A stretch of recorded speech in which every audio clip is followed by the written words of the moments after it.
वाय पशुपति नीलकंठाय नमस्तुते नमः खड्गखम्भनी ज्वाला तमेश्वरी बागेश्वरी महेश्वरी यदा दृष्टि ततो मयो प्रतक्षते तपाणि रूपाणि धात्रानवा ॐ ह्रीं कमले चामुण्डा विचेततो गुणातमो गुणे शत्रुतुण्डत्यान्तानायसो सगगं शिरसा गुरुर्ब्रह्मा गुरुर्विष्णु गुरुर्नाम महेश्वर तीनों जगत गुरु ब्रह्मा विष्णु महेश ईश्वर धीर्धैनम श्रवण पटे यतिवरा महावाक्य जनार्दन सच्चिदानन्दत्वं शरणं व्रजे यादवेन्द्रं दयादाता पुण्डरीक्षा क्षीरसागरशयनं कमलनयनं नमस्तुते नमामि श्रीहरि। धैर्य से जिसको धारण किया जाता है, कर्ण पटुओं से जिनका पान किया जाता है,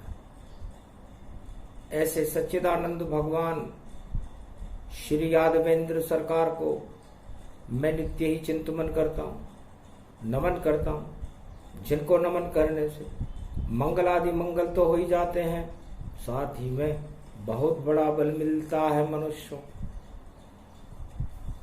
वाणी वेदों की माँ है, ये वाणी से वेद प्रगटते हैं। वाणी से गीता प्रकट हुई और सहस्रनाम गुण कहते हैं। व्यास मुनि ने वाणी से वेदों लिखे तमाम, 4 वेद से शास्त्र 18 पुराण सब वाणी की संतान। ये भारत देश हमारा है, जहाँ बहती वेद की धारा है। श्रुतियों की ये धरती देखो, वाणी का ये विस्तारा है। ये भारत देश हमारा है, यहाँ गुरु कर देते हैं। और देखो सर्वत्र प्रकाश, चारों युग में गुरु ही और रहते भारत के पास। भगवान मार्कंडे फरमाते हैं, है संसार वासियों, है कलयुग के भक्तों, राजा महाराजाओं, भूपाल नरेशों, हिमालय के अदृश्य संतों, यदि आपकी आत्मा में ईश्वर का प्रकाश नहीं तो आपके जीवन का विनाश प्रारंभ हो जाएगा। और विनाश मनुष्य को पाताल में ले जाता है, गर्त में ले जाता है। 84 लाख योनियों में उन आत्माओं को फंसना पड़ता है जिन आत्माओं में ईश्वर का प्रकाश समाप्त हो जाता। तो ईश्वर का ही प्रकाश है और 4 युगों चौर और ईश्वर जगत गुरु नारायण, 4 चतुर्भुज मोर। वो नारायण 4 चतुर्भुज स्वरूप है, शेषशय्या पर विराजमान है। वेद जिनकी नेति नेति स्तुति करते हैं।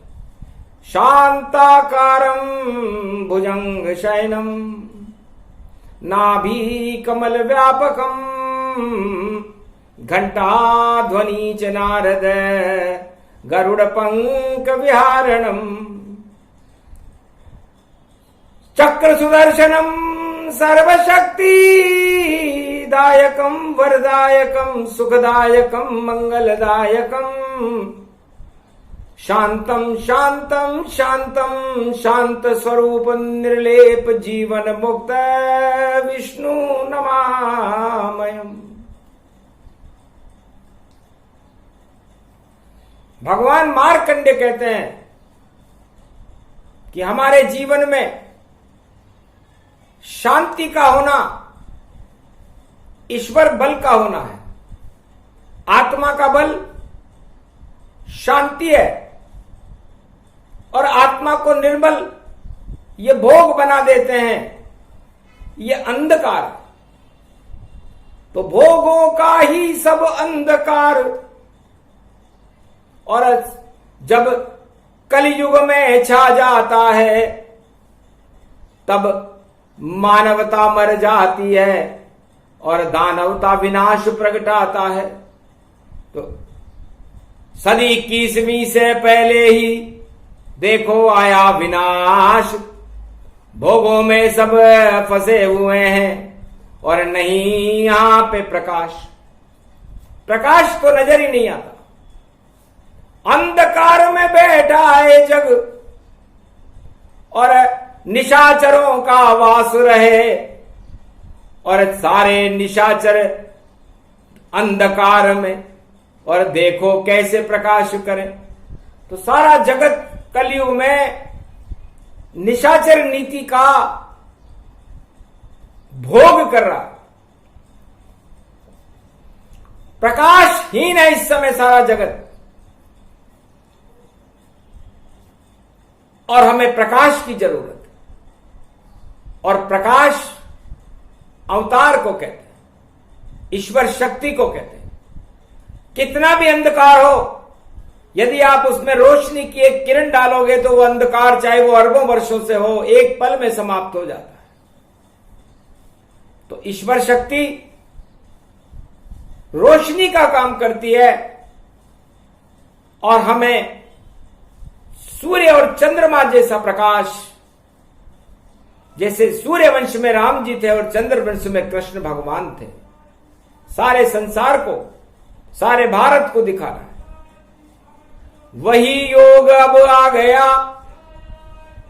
और प्रगटे दिव्य प्रकाश। और जब तक नहीं प्रकाश पर्व हो मानवता का नाश। तो जब जब भी संसार में अंधकार छा जाता है, धर्म को ग्लानि हो जाती है, मानवता सिसकने लगती है, तो उस मानवता को बचाने के लिए, धर्म ध्वजाओं को लहराने के लिए अवतार अपना प्रकाश फैलाते हैं और अंधकार से प्रकाश की ओर ले जाने का काम हमारे अंदर संस्कार उत्पन्न करके गुरु पैदा करते हैं। आज गुरुवार का दिन है और तीनों जगत गुरु ब्रह्मा विष्णु महेश हमें शांति का मार्ग दिखा रहे हैं, क्योंकि कलयुग घोर अशांति और बम की हो बरसात। नहीं उजाला जगत में और अंधेरी रात। चारों तरफ विनाश का अंधकार हो रहा है। दानवता हंस रही है, मानवता सिसक रही है और सम्राट अपने भोगों में मस्त है।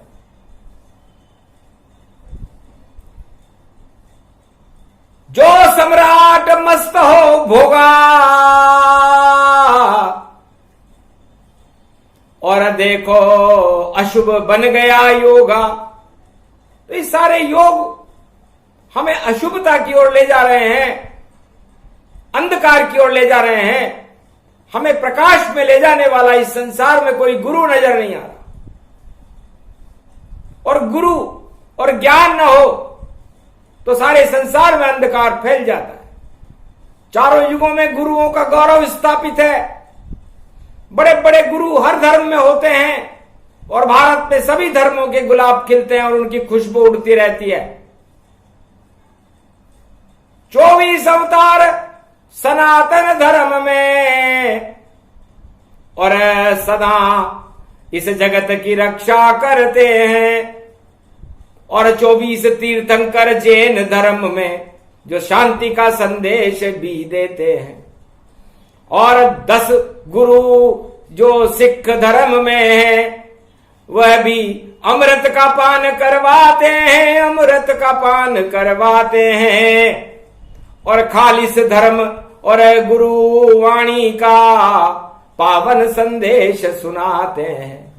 जब सुनते हैं लोग संदेश गुरुवाणी का तो प्रकाश हो जाता है और सारे विष हट जाते हैं, अमृत सबको मिल जाता है। तो अमृत सर अमृत को जानो और सर अपने मस्तक को मानो। मस्तक में ब्रह्मांड दिखावे, उनमें क्यों तुम विष भर पावे। यह आपका मस्तिष्क है, इसमें अनेकों सूक्ष्म ब्रह्मांड है और यदि आप इसमें भोगों के विष भर लोगे तो आपका जीवन विनाश की ओर चला जाएगा। और यदि आप इसमें गुरुवाणी का प्रकाश भर लोगे तो इस मस्तिष्क में से अमृत टपकने लगेगा और वह अमृत आपकी आयु को भी बढ़ा देगा और आपके जीवन को सुखी कर देगा। ये सारे 10 गुरु बोल रहे हैं, गुरुवाणी को खोल रहे हैं, धन्य धन्य ये गुरु की वाणी। और चाल बाज सब शत्रु जानी, बाज उड़ गयो गोविंद गुरु को, ऐसो उड़ रहे बाजो बाज। जितने हैं छल पाखंड कपट के और दगाबाज, सब हो बर्बाद।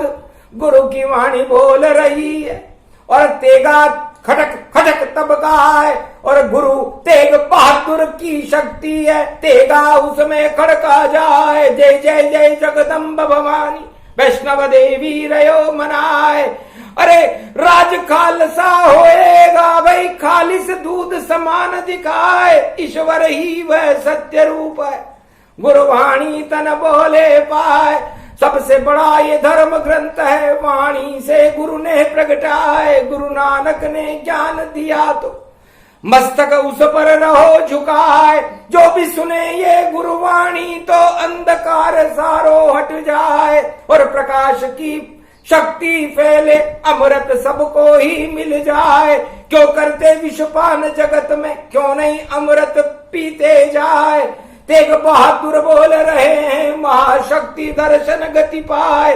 धन्य धन्य वो जगत गुरु हैं, वाणी उनको नमन दिखाए। ये 24 तीर्थंकर जैन धर्म के 24 अवतार सनातन पाए। 10वें गुरु हैं गोविंद सिंह जी और 10म गुरु सिख धर्म कहा है।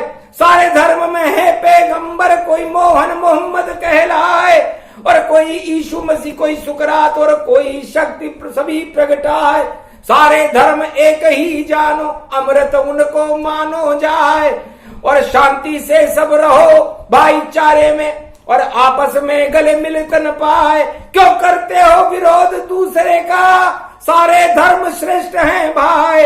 कोई भी धर्म झगड़ा नहीं करवाता, वह तो ईश्वर देत मिला। सारे धर्म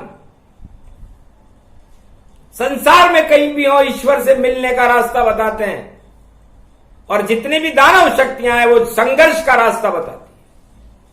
इसलिए कोई भी धर्म गुरु, कोई भी पैगंबर, कोई भी मसीहा और कोई भी संत कभी विरोध में नहीं जाते, क्योंकि विरोध तो दानवता का होना चाहिए। मानवता को गले लगाओ, दानवता का करो विरोध। और सारे संत बोल रहे वाणी और शोध शोध हरि शोधन शोध। ये शोध है, हनुमान जी ने भी लंका में जाकर इसका शोधन किया था कि हम कहीं धर्म का विरोध तो नहीं कर रहे। तो मंदिर मंदिर प्रति करी शोधा, देखे वहां पर अगणित जोधा, पर वहां कोई भक्त नहीं मिला उन्हें। तो वो समझ गए कि ये लंका तो बेकार है, कचरा है ये। केवल एक विभीषण मिला और विभीषण बड़ा संकट में था, भक्ति करके भी संकट पार। उसको मार्गदर्शन किया हनुमान जी ने कि तुम राम जी की शरण में चले जाओ, तुम्हारा कल्याण होगा। तो लंका त्यागी विभीषण जब ही, आयुहीन लंका भई तबई। जैसे ही विभीषण रूपी भक्त ने लंका का त्याग किया, एक ही भक्त था, लंका आयुहीन हो गई।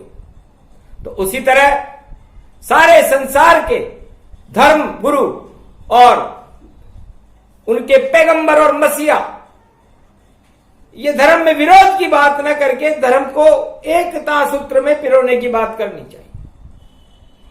क्योंकि योग पड़ा है ये गुरुवारा और सर्वशक्ति वे भवगति धारा। तो कलयुग में घोर अशांति के समय जितने भी जगत गुरु हैं, मसीहा हैं, पैगंबर हैं, जिनका नाम इतिहास में अंकित है, चाहे वो सिख धर्म हो, चाहे वो जैन धर्म हो, चाहे वो आदि सनातन धर्म हो, चाहे वो मुसलमान धर्म हो, चाहे वो ईसाई धर्म हो, पारसी धर्म हो, कोई सा भी धर्म हो, सब धर्मों में मानवता के कल्याणों की बात कही गई। मानवता का विरोध करे वो दानव और ईश्वर से प्रेम करे वह सब मानव। तो ईश्वर से प्रेम करने में विरोध किस बात का?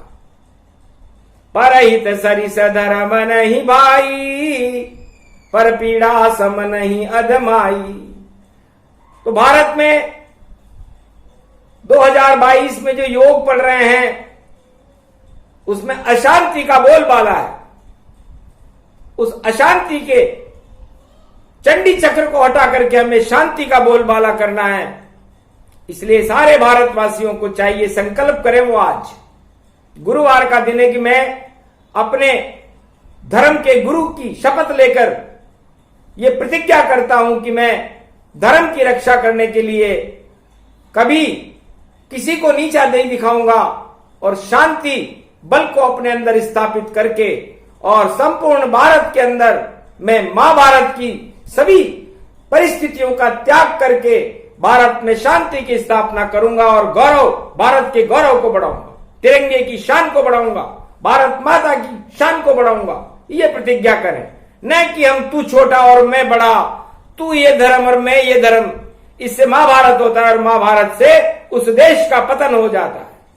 इसलिए चले ज्योतिष की ओर। अब कहां कहां गुरु पाए, क्या क्या कर रहे गुरु, अब उनका हाल सुनाए।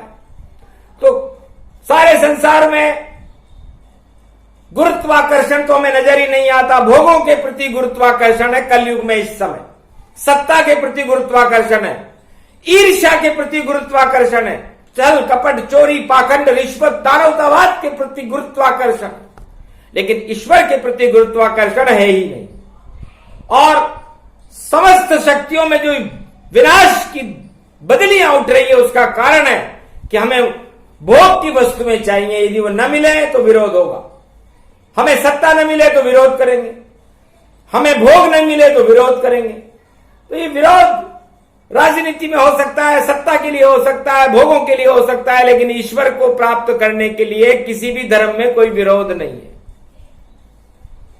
और ये इतिहास अब बनने वाला है और भारत शांति का देवदूत बनकर विश्व का जगत गुरु बनने वाला है। अब चले हम नवग्रह की ओर। वो कहां कहां कैसे रहते, तो गुरु जाए जब मीन में। और 12 अप्रैल की बात, 12 अप्रैल को गुरु मीन राशि में चले गए। मीन जल को कहते हैं। तो इस समय विश्व के सबसे, त्रिलोक के सबसे गुरु, बड़े गुरु बृहस्पति जल में समाधिस्थ हैं, मीन राशि में 1 वर्ष तक रहेंगे।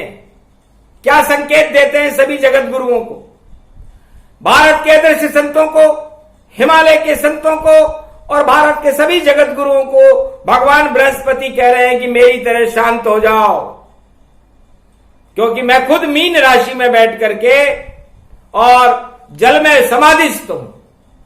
तो जल निर्मल जन मन सो मोहि पावा, मोहि छल छिद्र कपट नहीं भावा। तो बृहस्पति कहते हैं कि 12 वर्ष के बाद ऐसा योग आता है भारत में, सारे संसार में आता है, जब देव गुरु बृहस्पति जल में 1 वर्ष तक चले जाते हैं। तो आप लोग अपने छल कपट और पाखंड हटा करके शांति की स्थापना करो संपूर्ण विश्व में, तो आपका कल्याण होगा। ये संकेत देव गुरु बृहस्पति मीन राशि में बैठकर सारे संसार को दे रहे हैं। और यदि कोई इस संदेश को न माने, उनके संकेत को न माने, तो वो दुख पाएगा, उसके राज ताज हट जाएंगे, उस पर बृहस्पति देव का प्रकोप हो जाएगा। तो शांति बल सबसे बड़ा और देव गुरु बतलाए, और जल में बैठ के समाधि ईश्वर ध्यान लगाए। तो पूरे 1 वर्ष तक सारे भारतवासियों को अशांति के बादलों से दूर रहकर देवगुरु बृहस्पति की तरह जल में बैठकर शांति की स्थापना अपने हृदय में, अपनी आत्मा में, अपने परिवार में और अपने देश में करनी चाहिए। और 27 अप्रैल को दानव गुरु शुक्राचार्य और वह भी मीन में जाएंगे और जल में वैसा का। तो दानव गुरु शुक्राचार्य भी 27 अप्रैल को जल में चले जाएंगे, 1 महीने तक रहेंगे। तो आप कम से कम 1 महीने तो शांति बनाए रखो दानव गुरु कहते हैं कि मैं जब जल में जा रहा हूं तो कोई बात होगी। और हमारे जगत गुरु भगवान शंकर हैं हम दोनों के, तो जगत गुरु शंकर गति और करेंगे विष का पान। क्योंकि मकर राशि से कुंभ राशि में शनि जाएंगे, तो जितना भी जहर इकट्ठा हो गया था, मकर समुद्र में ही रहता है, तो समुद्र के जहर को निकाल करके और उस मटके में भरेंगे। कुंभ राशि मटके को कहते हैं। उस विष को भगवान शंकर पिएंगे, क्योंकि मीन राशि में दोनों जगत गुरु वहां पर समुद्र मंथन हो रहा है। तो जब विष का पान करेंगे तो फिर शनि जाएंगे कुंभ में और वह हो अमृत पान। तो कुंभ राशि सीता जी की होती है, और उस कुंभ में ये दोनों जगत गुरु जो मीन राशि में बैठे हुए हैं, हम अपना अमृत उस कुंभ में भरेंगे, तो अमृत सर हो जाएगा सारा विश्व जहान, और विष का ही मिट जाएगा धरती से नाम निशान। यही योग, यही शक्ति है और यही गुरु का ज्ञान। और देव गुरु बृहस्पति की वाणी बोले मार्कंडेय भगवान। तो सारे भारत वालों को, भारत के राजाओं को, भारत की प्रजा को, भारत के हर नागरिक को शांति बनाकर रखनी चाहिए, लड़ाई झगड़े से दूर रहना चाहिए, अशांति से दूर रहना चाहिए। तो भारत एकता सूत्र में बंधकर सारे धर्मों के गुलाब भारत में खिल जाएंगे, और महाभारत किया तो आग लग जाएगी। और आग को बुझाने के लिए भी दोनों गुरु जल में बैठे हुए हैं, इसलिए तुम लगा सको नहीं आग, ये भारत देश हमारा। और दोनों जगत गुरु बैठे जल में प्यारा, ये करे ऐसी बौछार अमृत ही जानो, और जो भी लगेगी आग ठंडा उसे मानो। तो सारी आग को ठंडा करेंगे। इसलिए आप क्यों आग लगाने पे तुले हुए हो, और अपने गुरुओं की शीतलता देखो, उनकी गोद में उनके अमृत का पान करो, उनकी वाणी को सुनो। 10 गुरुओं ने सिख धर्म में जो अमृत पान कराया, गुरुवाणी आज भी सबसे पवित्र ग्रंथ है भारत का। इसको मस्तिष्क पर रखना पड़ता है और अमृत चखना पड़ता है। तो आप तो विष का पान करने पे तुले हुए हो, जाकर चख लो अमृत भैया, अमृत सन में कर लो पान। और गुरुवाणी का कुछ तो कलयुग में सुन लो सारे भारत वाले ज्ञान। गुरुवाणी जब कान पड़े तो मेल सभी निकलावेगा, ईश्वर कृपा हो जावेगी तो शांति सागर भारत बन जावेगा। तो भारत में अशांति नहीं, शांति चाहिए, और शांति गुरु देते हैं। और गुरु का मतलब ही जो हमें अंधकार से प्रकाश की ओर ले जाए। तो आज प्रकाश की शक्ति है, प्रकाश पर्व है, तो प्रकाश ज्ञान का होना चाहिए, शांति का होना चाहिए, शिक्षा का होना चाहिए। हमारी आत्मा के सर्वांग शरीर में ईश्वर का प्रकाश रहना चाहिए। तो ये तो रोज मनाओ आप, और अंधकार को आप हर पल हटाते रहो, क्योंकि अंधकार आपका सबसे बड़ा शत्रु है। वही निशाचर है, वही रावण है, वही दानव है। यह आपको भोगों की तरफ ले जाएगा और भगवान से बहुत दूर कर देगा। जब आप भगवान से ही दूर हो जाओगे तो आपका विनाश हो जाएगा, आप मृत्यु के आलिंगन में पहुंच जाओगे और जीवन के आलिंगन से मुक्त हो जाओगे। तो जीवन धर्म गुरु गति जाना, और ये प्रकाश पर्व में माना। बृहस्पतिवार शांति पावे, जगत गुरु ये वाणी सुनावे। तो देव गुरु बृहस्पति की तरह जल में निवास करो, क्योंकि जल ही जीवन है। यदि आपके शरीर में जल न रहे, ये खून न रहे, इस जल है, तो आप इस स्थल पर रह ही नहीं सकते।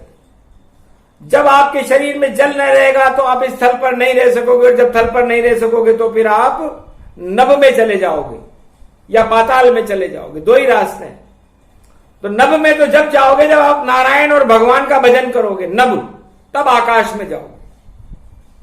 और पाताल में कब जाओगे? जब आप सारे पाप कर लोगे तो ताली बजेगी और पाताल में चले जाओगे। तो यही भेद समझा रहे मार्कंडेय भगवान। अरे भारत में क्यों फैलाते हो अशांति? अरे करो ईश्वर गुणगान। जो भी जिसका धर्म है और उसका करे गुणगान। यहां शांति मत फैलाओ भैया, यहां तो आते हैं भगवान। यहां तो हर धर्म में भगवान आते हैं और हर पैगंबर भगवान को बुलाता है।